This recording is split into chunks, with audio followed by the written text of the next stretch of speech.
Oo, matapos namin alisin yung mga fans, binalik ng batch ninyo.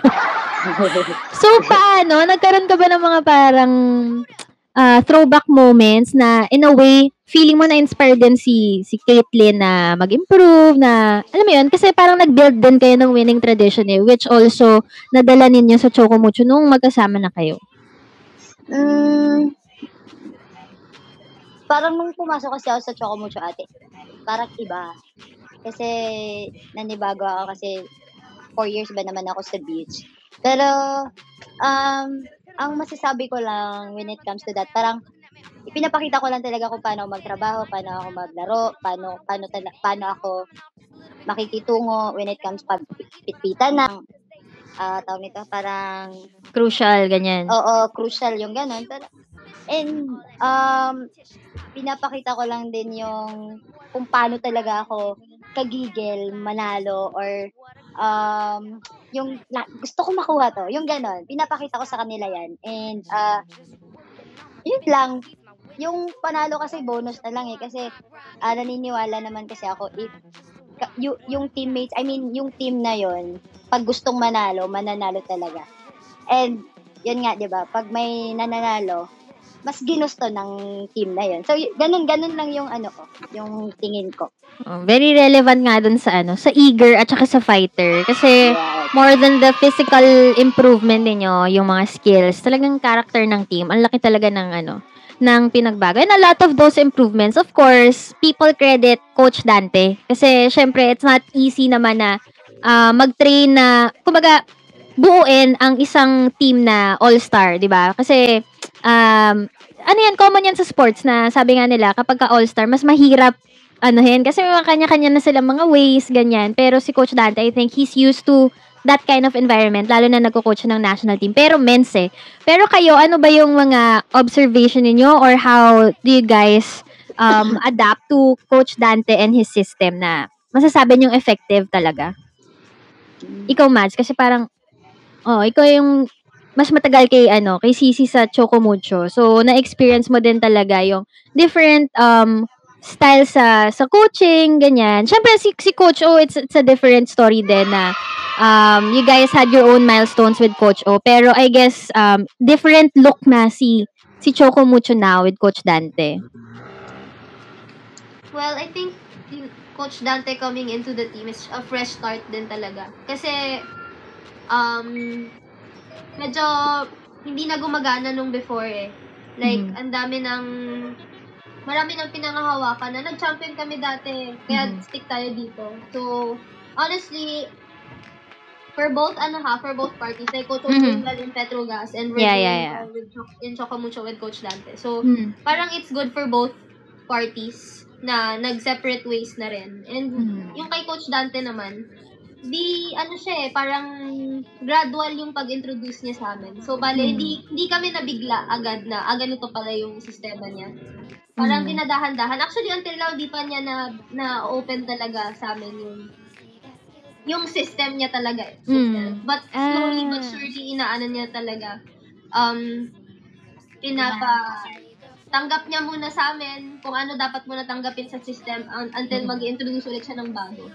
Parang tansyahan, hindi yung one time, big time na, oy, scrap tayo sa dati, eto tayo ngayon. So, I think, it makes sense, no? Kaya, you guys look very comfortable also. And again, nothing to take away from Coach O. Ang dami niya ng, tawag dito?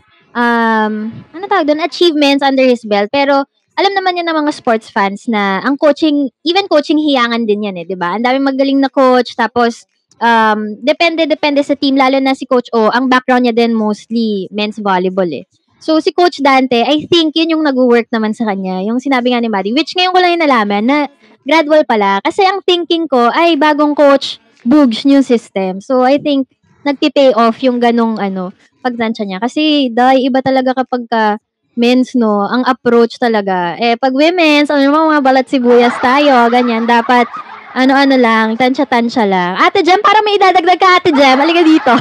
Sabi ni Ate Jem, makyat ka na. Ate Jem, parang may pa-exclusive ka dyan.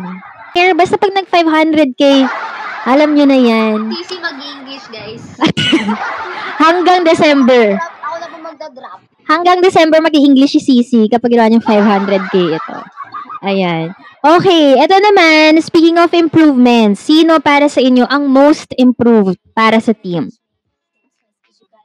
Ikaw, Sisi.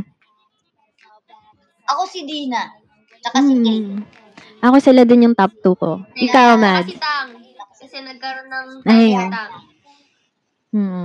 Sige, kaya naman. Ate, Jim, umakit ka lang kasi dito.